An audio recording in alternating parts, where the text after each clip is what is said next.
position statement of 14 lawmakers in Montserrado County, December 5th, 2014.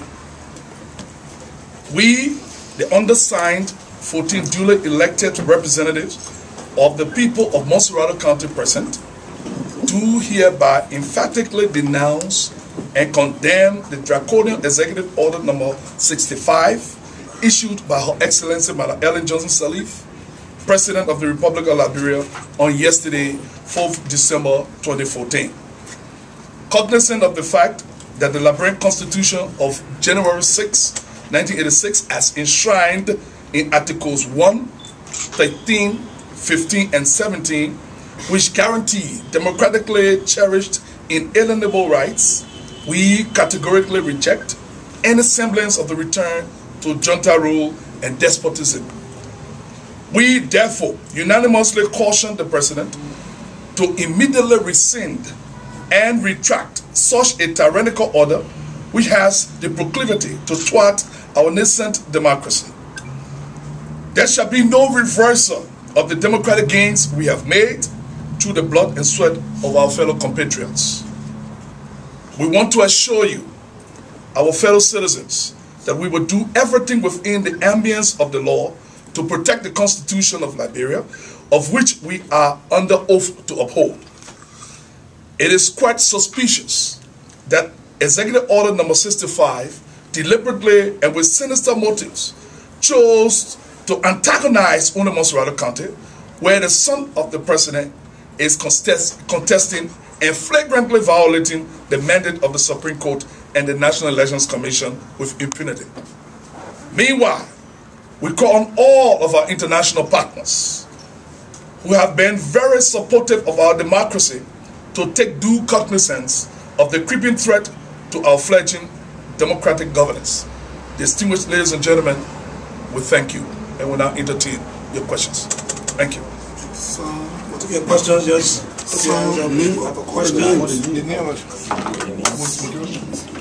Call the name star for the all right, recognize. William Dagia, son, Signed, Honorable William Vani Dakel. Please, state your question while we sign, please. Representative, District number 17, Montserrado County. Signed, Honorable Thomas Fala, Representative, District number 5, Montserrado County. Signed, Honorable Adolph Lawrence, Representative, District number 15, Montserrado County. Signed, the Ebola Guru, Sir Joseph, District number 13. Signed, Honorable Julius Barrett, District number 10, Montserrado County.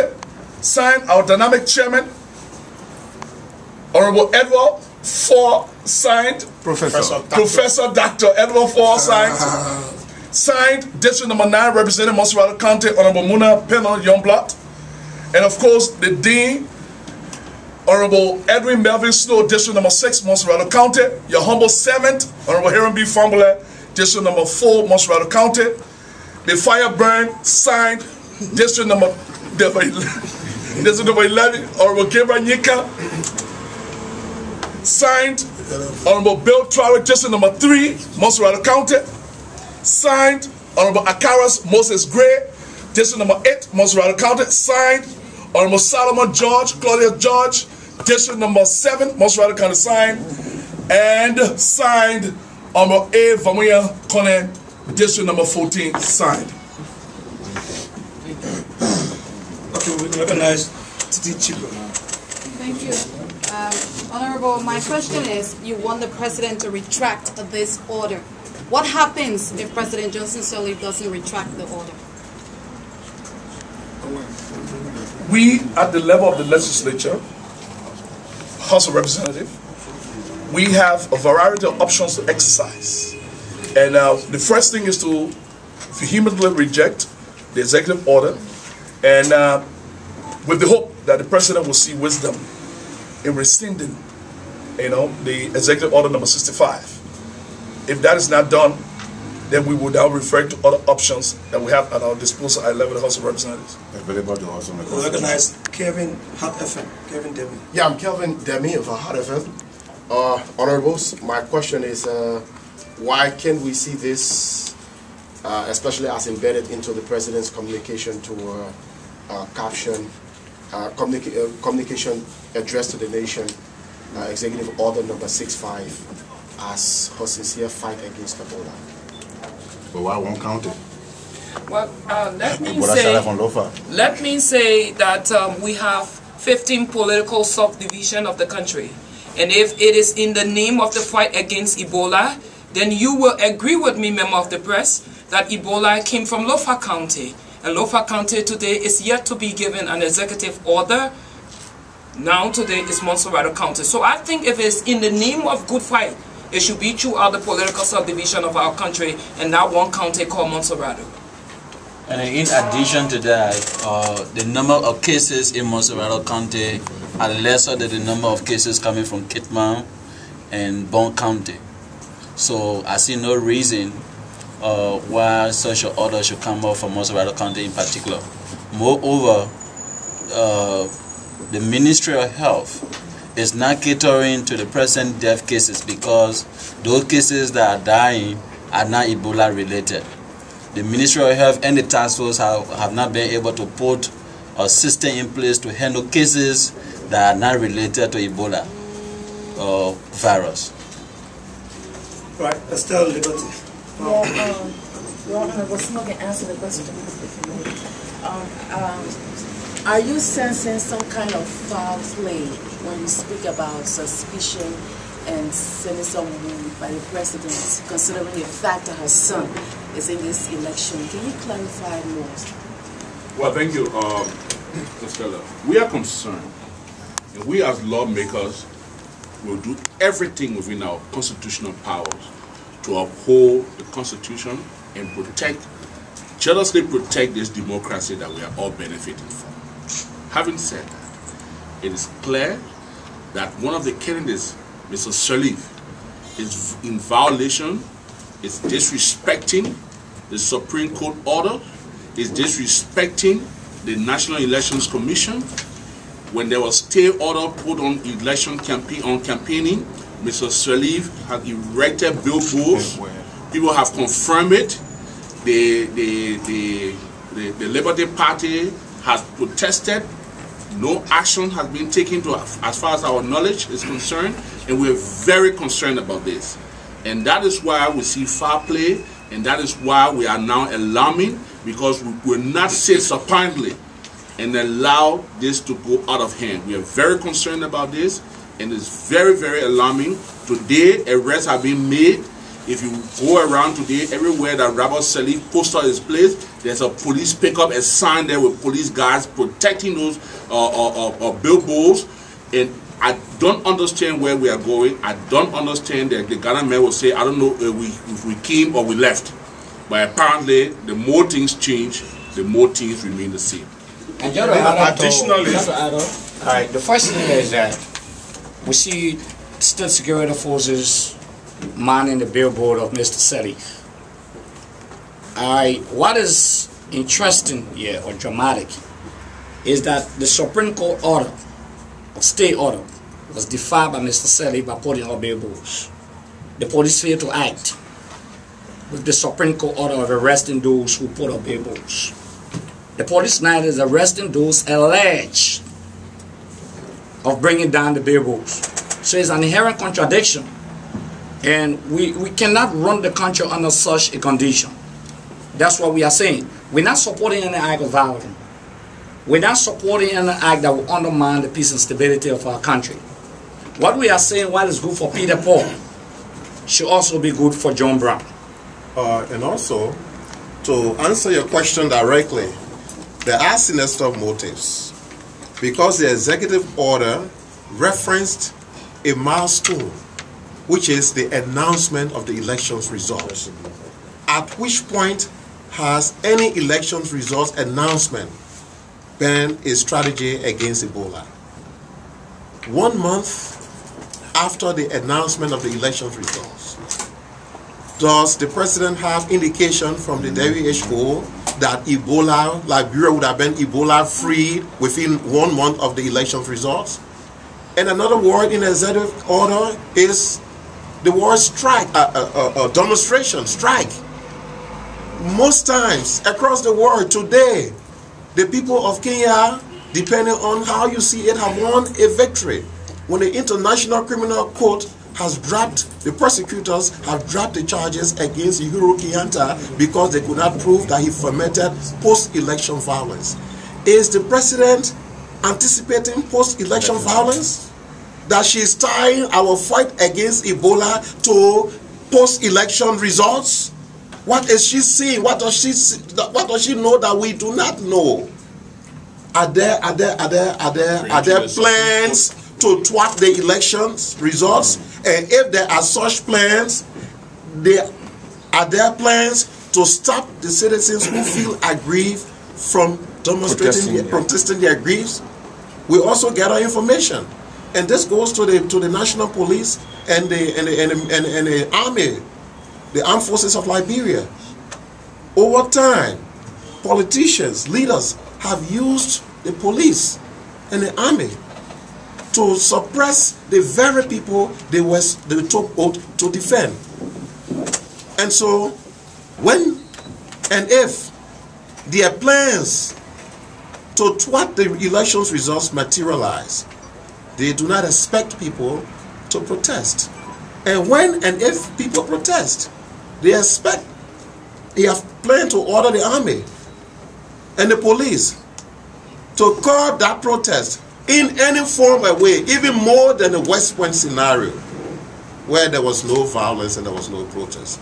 We also want to use this additionally. We also, just before you come in, the international community, and especially the International Criminal Court, needs to start looking at Liberia now, because there are people in this country that are fomenting post-election violence and planning for post-election violence. The International Criminal Court should take cognizance of it, so that when they are asking who are the perpetrators of this violence, then we must ask Madam Sirleaf, what does she see? That nobody should protest if they are cheated. Yesterday. My name is Weah. I'm a commentator on the King's FM radio. I would like to know, there's a saying that goes that the process that leads to an election is where people sometimes sense flaw, not on the day of the electoral process. From your observation, do you sense any flaw in the process leading to the special senatorial election? I think so. Yeah, let me come in.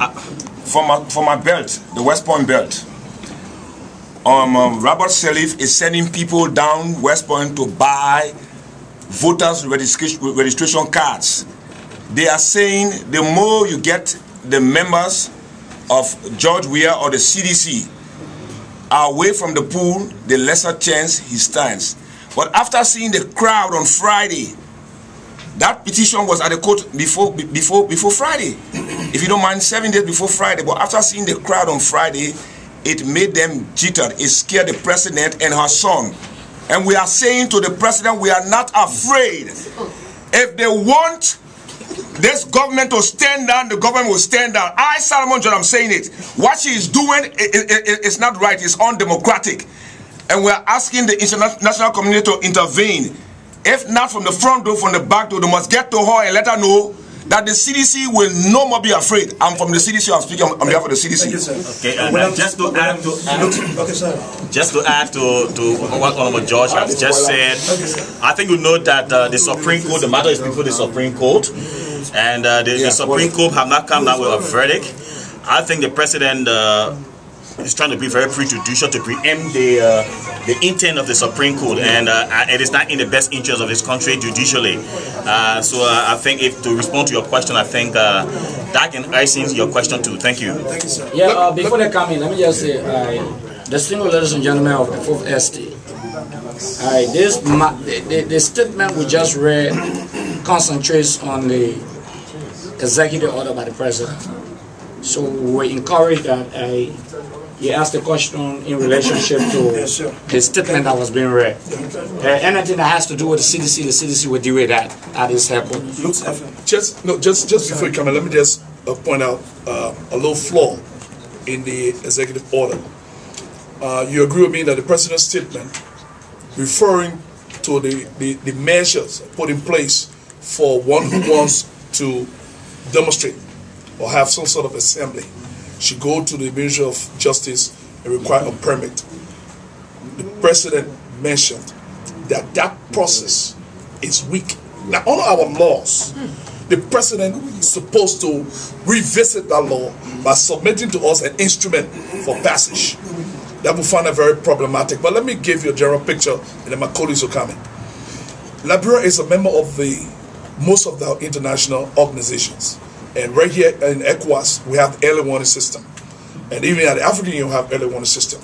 What this system seeks to achieve is that not only should we concentrate on governments that are going to be democratically elected, we should also be particular about governing democratically.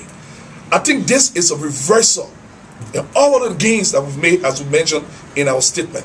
So it is not sufficient to say I was democratically elected, so anything I can do, and it will go with impunity. We will hold you accountable for equally governing democratically. And that's the point that I want to stress. The President of Liberia, we're receiving advices and caution from international partners about how we go about campaigning this election time, especially to avoid border. Our understanding is that the executive order is to help to stop the further spread of Ebola.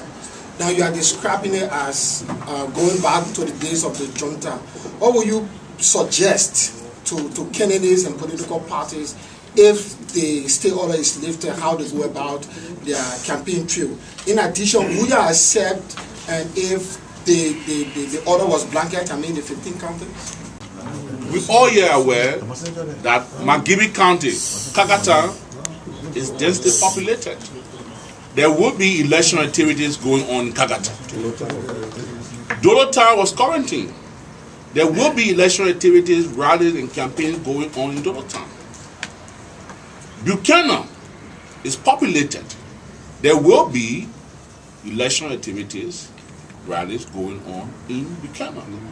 The same with Bon County, Banga. The same way with Ganta, Nima County. And you can continue naming, including the President County of Bomi, Tottenham. Why is this limited to Montserrado County, to Monrovia and its environment? Is there something we need to know? Is there something we need to know? The second suspicion is about 1 month after the announcement of the election result, the legislature will be opening. The new senators will be taking over. Are you telling us that of those 15 elected senators, the one from Montserrado may not be duly elected, so there will be no demonstration on that day as well? Is that where the demonstration is coming from? Are we also preempting the decision of the Supreme Court? Our Constitution provides for 3 branches of government. This is a matter that is before the court. The court have not ruled on it yet, but yet the President is already formulating guidelines through decree, through executive orders, under the fiat, under executive order, to preempt the decision of the Supreme Court. I think this is alarming. This is alarming, and that is why we, the 14 members of the Legislative Caucus of Montserrado County, will uphold the rule of law, the Constitution, and like we rightly said, all available measures as installed in the Constitution. We will exercise those measures until this decision is rescinded. Thank you. Let me send a little bit of warning or acknowledgement of put an advice to the head of the executive and to the police director that the power of the people is greater than those in power. So I'm going to say. At this time, we thank you all for attending this press conference.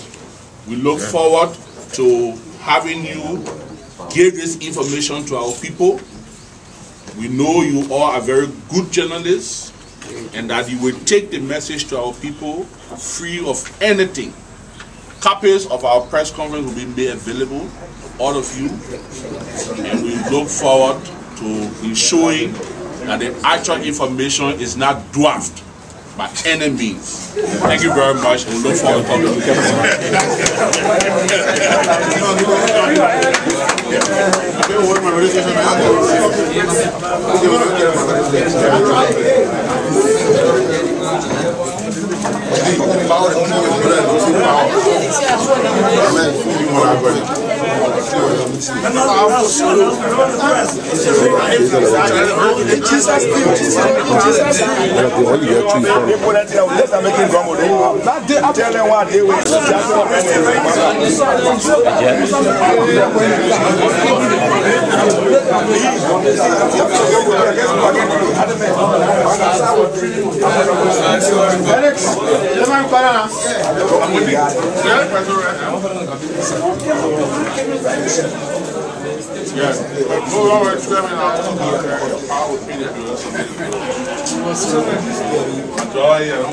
Yes.